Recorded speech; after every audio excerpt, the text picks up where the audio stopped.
नमस्कार. आपलं नमस्कार. स्वागत आहे आयकॉन स्टील प्रस्तुत बिल्ड आयकॉन या उपक्रमामध्ये. आज आम्ही आलो विटा सांगली इथं आणि माझ्यासोबत आहेत senior engineer Pramod Date sir. Senior हं, इंजिनियर म्हणण्याचं कारण एक असं आहे ते म्हणजे मागच्या 29 वर्षांपासून ते या फील्डमध्ये अतिशय उत्तमरित्या काम करतायत. आणि दुसरं कारण म्हणजे आजवर अनेक रेसिडेन्शियल बंगलोचा त्यांना स्पेशली अनुभव आहे. त्यामुळे ते दुसऱ्या अर्थानं मास्टर आहेत किंवा सीनियर आहेत असं म्हणायला हरकत नाही. त्यामुळे त्यांचा हा एकंदर अनुभव कसा होता, त्यांचा प्रवास कसा झाला आणि त्यांनी केलेले प्रोजेक्ट्स या सगळ्या संदर्भात आपण बिल्ड आयकॉन या प्लॅटफॉर्मवर त्यांच्याशी गप्पा मारणार आहोत. गप्पांच्या सुरुवातीला मला असं तुम्हाला विचारायचं आहे ते म्हणजे आपल्या लहानपणी शैक्षणिक प्रवास कसा होता? म्हणजे अगदी शाळा कुठली होती, मग कॉलेज कुठलं होतं, मग सिव्हिल इंजिनिअरिंग चं कॉलेज कुठलं होतं हं, हं, आणि हं, सगळ्यात महत्त्वाचं या फील्डमध्ये येण्यामागची प्रेरणा कुणाची होती? ज्यांच्यामुळे तुम्ही या फील्डकडे वळालात? हं, हं. काय सांगाल? मी आता विटा ज्यावेळेला 1980 ला मी 4थी झालो. अच्छा. तर ग्रामीण भाग होता. हं. हं.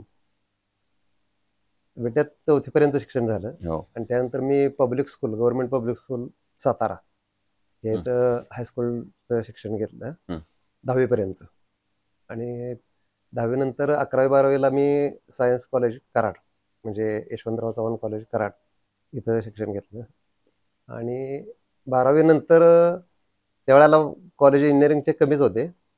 मला मिळत होतं वालचंद किंवा आपल्या भागातल्या सगळ्या कॉलेजला.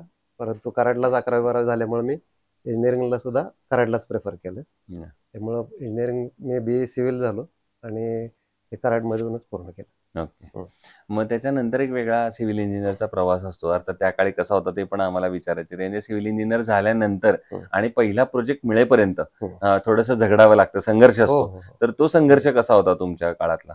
हां, निश्चितच. त्यावेळेला म्हणजे मी सिव्हिल इंजिनिअर व्हायला हं. आणि सिव्हिलचे दिवस थोडेसे बिकट व्हायला, हां, हां, हां. अशी साधारण गाठ पडली म्हणा. ओके.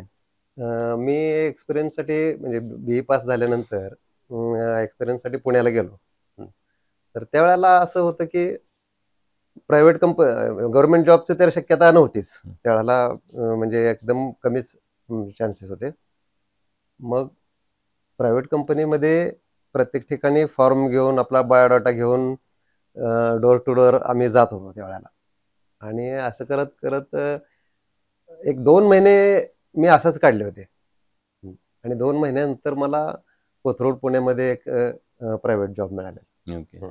मग तो जॉब हं. केल्यानंतर जेव्हा तुम्ही परत विट्याला आला हं, हं. आणि विट्याला येऊन जो पहिला प्रोजेक्ट केला, हं, हं, तर हं. ती काय आठवण होती? कारण तेव्हा तुमच्यावर सगळी जबाबदारी पडणार हो, होती. हो, हो. तर तो अनुभव कसा होता? हां, तर मी पुण्याला जातानाच म्हणजे प्रॅक्टिससाठी जातानाच असं डोक्यात होतं, की आपल्याला परत विट्याला यायचं आहे आणि व्यवसायच करायचा आहे. म्हणजे असे ओके. जॉब वगैरे काही हं, करायचं नाही आहे. हं. हं.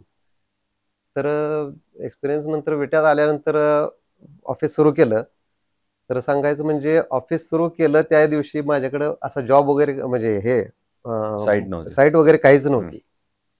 ऑफिस सुरू केल्यानंतर थोड्या दिवसांनी पहिली पहिली साईट साईट आली. मिळाली. बरं, बरं. मग तो काय म्हणजे तसा अ, आनंदाचाच क्षण होता तो होय, होय. खूपच. मग तो पहिला प्रोजेक्ट तसा पहिला तुम्हाला प्रोजेक्ट एका अर्थाने विट्यात मिळाला. एक रेसिडेन्शियल प्रोजेक्ट मिळालेला होता. मिळाला. बरोबर आहे. हं, आता दुसरा प्रश्न असा आहे हं, याच्यातला, की ते म्हणजे तुम्ही आता इतक्या वर्ष या फील्डमध्ये काम करताय. हं, 25 वर्षांपेक्षा जास्त हं, काळ हा लोटलाय. हं, तर याच्यामध्ये अकुशल कामगारांचं प्रमाण हं. हे हल्ली वाढलेलं आहे, पूर्वीपासून होतं आणि अशा अकुशल कामगारांबरोबर काम करणं हे कितपत धोकादायक आहे असं तुम्हाला वाटतं? तुम्ही कशी ती हाताळता परिस्थिती साईटवर? कुशल कामगारांचा प्रश्न हा पूर्वीपासून आजपर्यंत आहेच आहे. ओके. आणि त्यात मी तर म्हणतो, की त्यात वाढच झालेली आहे. अच्छा. हं. हं. आणि कुशल कामगारांना संघटित करून कुशल करण्याचे प्रयत्न सरकारी पातळीवर परंतु पण झाले पाहिजेत हं. आणि अन्य संस्थांच्या मार्फत सुद्धा झाले पाहिजेत. हं. हं. हं. त्यामुळे या क्षेत्रातले ते कामगारांचे वाढतील किंवा त्यांची कुशलता वाढेल. कुशलता आहे नक्कीच तर वाढेल. बरोबर, बरोबर. कामगार आहेत पण भरपूर, त्यांची कुशलता परंतु नाहीये. ते कुशल नाहीयेत. बरोबर. हं, हं, दुसरं तुम्ही रेसिडेन्शियल प्रोजेक्टसाठी काम करता, तर हं, बऱ्याचदा तुम्हाला एक कस्टमरकडनं वाक्य ऐकायला मिळालं असेलच, हं. की आमचं बजेट थोडं कमी आहे हो. किंवा इतक्याच बजेटमध्ये आम्हाला हो, निश्चित, बसवून द्या. निश्चित. हं, तर अशा वेळेला एक इंजिनिअर म्हणून तुम्हाला वाटत असतं, की कायम आपण एक दर्जेदार घर करावं, जे हं, दीर्घायू टिकेल. हं, तर अशा वेळेला बजेट आणि दर्जा या हं, दोन्हीचा समतोल मग हं. तुम्ही कसा साधता? हां, आपण कसं की जो स्ट्रक्चरल कंपोनंट्स जे आहेत, हं, आर-सी-सी फ्रेमवर्क हं, वगैरे, हं. त्याच्यात आपण कधीच तडजोड किंवा काही करू शकत नाही. बरोबर. हं. का की तो तर बेस आहे आणि मेन म्हणजे शरीरात जसं आपला सांगाडा हाड जसं महत्वाचं आहे, तसंच आरसी स्ट्रक्चरमध्ये स्ट्रक्चरल कॉम्पोनंट्स महत्वाचे आहेत. त्यामुळं त्याच्याशी कुठेही कॉम्प्रोमाइज न करता जो समजा क्लायंटचे बजेटचा विषय जिथे येत असेल, तिथं आपण डेकोरेटिव्ह जो पार्ट आहे त्याच्यात थोडीशी तडजोड करून आपण तो प्रोजेक्ट तसा करू शकतो. शकतो. बरोबर. पुढचा प्रश्न आता यापेक्षा वेगळा आहे. तो म्हणजे असं आहे की सांगली जिल्ह्याच्या विकासाचं व्हिजन असं जर विचारले की इंजिनियर म्हणून, तर तुमच्या डोळ्यासमोर कुठले मुद्दे किंवा कुठले क्षेत्र येतात, ज्या क्षेत्रांवर आता प्रामुख्याने काम झालं पाहिजे? जर आपल्याला सांगलीचा एक सर्वांगीण विकास करायचा असेल, तर एक इंजिनियर म्हणून तुम्हाला काय वाटतं, कुठल्या मुद्द्यांवर, कुठल्या क्षेत्रांवर, सेक्टरवर आता काम करण्याची गरज आहे? इन्फ्रास्ट्रक्चर तर व्यवस्थित झालेलं आहे. ओके. जिल्ह्याचा विकास आता तसा कन्स्ट्रक्शनच्या हिशोबातून योग्य दिशेत आहे असं मला वाटतंय आता. बरोबर बरोबर. पण माझ्या ते जनरली कसं असतं की तुम्ही म्हणाला तसं कन्स्ट्रक्शन तर चांगलं चालू आहे, पण त्याला चालना देण्यासाठी रस्ते तेवढे चांगले असावे लागतात, तर माझ्या ते लोक अजून अजून पुढच्या भागापर्यंत राहू शकतील. किंवा रस्ते आले, दळणवळण आलं की मग इंडस्ट्री येतात. असे पण काही मुद्दे असतील की ज्याच्यामुळे थोडा विकासाला चालना मिळते असं. तर आता इन्फ्रास्ट्रक्चर मध्ये रस्त्यांचे कामं चांगल्या पद्धतीने झालेली आहेत, परंतु म्हणजे आता आपल्या अखत्यारीतला विषय आहे का नाही, म्हणजे मी तसं बोलू नाही, सांगा तुमचे मतच हवेत आम्हाला की रेल्वेचं जे इन्फ्रास्ट्रक्चर आपल्या देशात पाहिजे ते त्या प्रमाणात नाही, आणि त्याच्या अडचणी काय असू शकतील, परंतु त्याचं जाळं माझ्या मते जास्त झालं पाहिजे, त्याचा विस्तार जास्त झाला पाहिजे. फार महत्वाचा मुद्दा तुम्ही सांगितला. रेल्वेचं जाळं हे फार महत्वाचं आहे. माझ्या ते इंग्रजांनी तेव्हापासून ओळखलेलं हे, आणि पहिली रेल्वे आपल्या देशात आणलेली, आणि अर्थात आता ते फार मोठ्या प्रमाणात झाले, पण अजून ग्रामीण भागापर्यंत ते पोहोचलेलं नाही, की जे म्हणजे सार्वजनिक वाहतूक व्यवस्थेतला तो मुख्य घटक आहे असं मला वाटतं. अगदी बरोबर. की जो इकॉनॉमिकली होऊ शकतो, आणि त्यामुळे त्या अनुषंगानं ग्रामीण भागाला थोडीशी चालना उद्योगधंद्यांना वगैरे जास्त मिळू शकेल. दुसरं, आतापर्यंत एक 200 पेक्षा जास्त तुम्ही प्रोजेक्ट केलेले तेवढ्या वर्षांमध्ये, तर त्याच्यातला एखादा आयकॉनिक प्रोजेक्ट तुमचा सांगू शकाल का, की जो करताना एक वेगळा आनंद समाधान होतं, काहीतरी त्याच्यात वेगळं होतं आणि त्या प्रोजेक्टने तुम्हाला नाव दिलं, ओळख दिली, असा एखादा प्रोजेक्ट?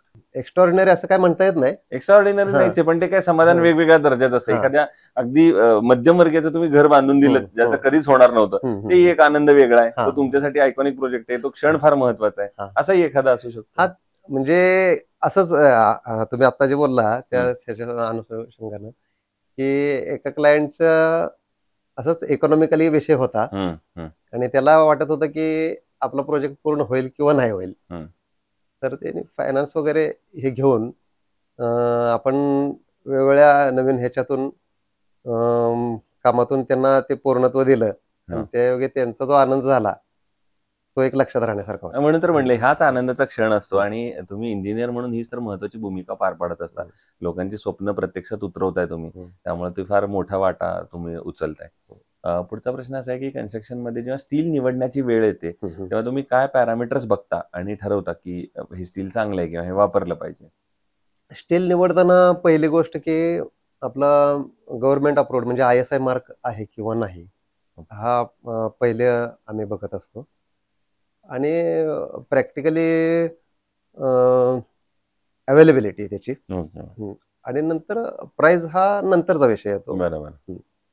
पण त्याची स्ट्रेंथ महत्वाची, ड्युरेबिलिटी महत्वाची, आणि तुम्ही म्हटलं तशी अवेलेबिलिटी महत्वाची, कारण आपल्याला हवं असताना ते मिळालं पाहिजे असते, परंतु उपलब्ध नसेल तर काय उपयोग, तर त्याचं काय हे, आणि प्राइस सगळ्यात शेवटी ते तर आहेच महत्वाचा घटक.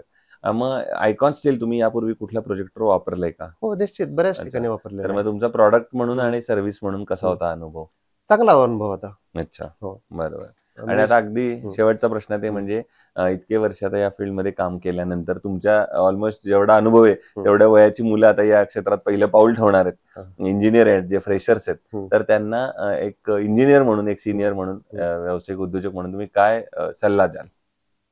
त्यांना सल्ला असं म्हणजे मी असं सांगू शकतो मित्र म्हणून, की त्यांनी कुठल्याही कामाशी प्रामाणिक राहावं, आणि मन लावून आणि पूर्ण झोकून देऊन त्यांनी काम करावं, यश निश्चित मिळेल. वा, क्या बात. सो ते इंजिनियर प्रमोद दाते सर, आणि त्यांनी सांगितलं त्याप्रमाणे जर तुम्ही आपल्या कामाशी प्रामाणिक राहिलात, आपण केलेल्या कामावर 100% लक्ष दिलं तर तुम्हाला यश तेवढं 100% मिळेल निश्चित. ही खात्री आहे. आणि त्याच मार्गावर ते स्वतः मार्गक्रमण करतायत इतक्या वर्षांपासून. भविष्यात सुद्धा अशाच आयकॉनिक प्रोजेक्टची निर्मिती तुमच्या हातून घडावी, याच आयकॉन स्टीलतर्फे मनःपूर्वक शुभेच्छा. धन्यवाद.